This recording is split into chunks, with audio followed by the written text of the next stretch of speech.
do more on the banks. We forgot it a little. We could do more.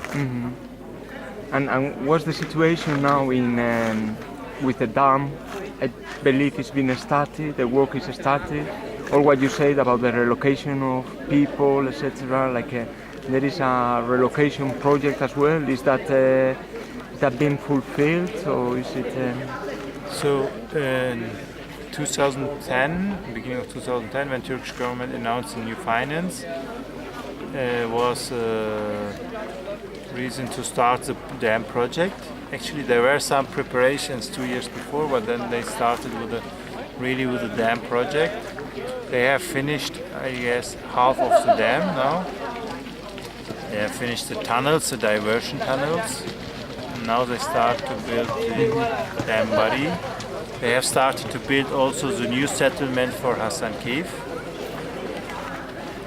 which is 2 kilometers north of the current city, outside of the border, outside of the dam reservoir. It's still continuing.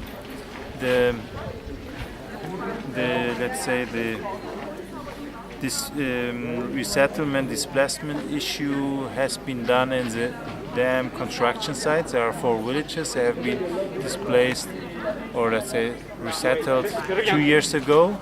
The Turkish government has built villages, new villages for these people, from the village of Ilısu and the neighbor village and 2 other villages.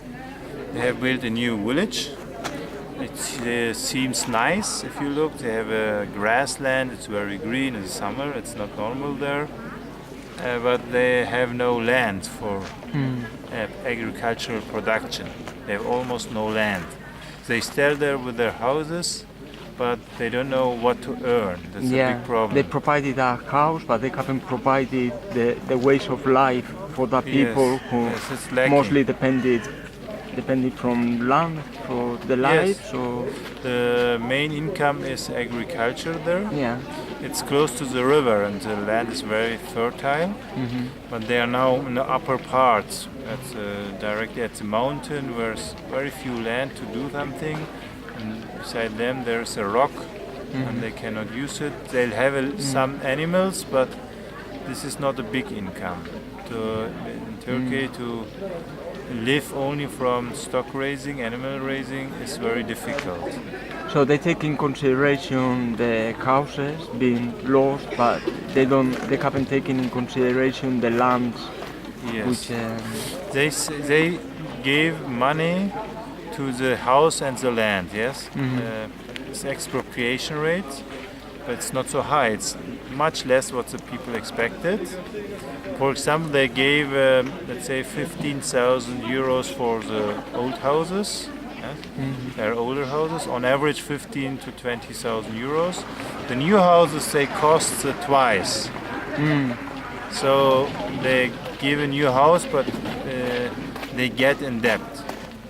So they resettle the people and they bring them in debt.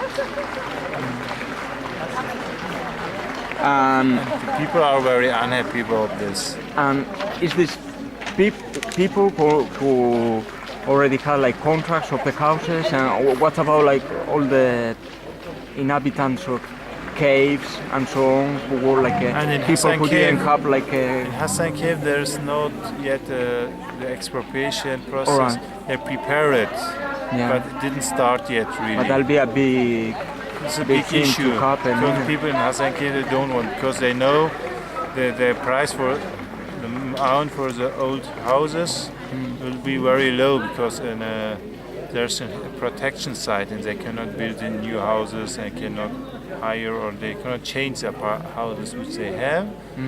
So they get maybe 10,000-15,000 euros for the old houses, and they have to pay twice or 3 times more money for the new houses in New Hasankeyf.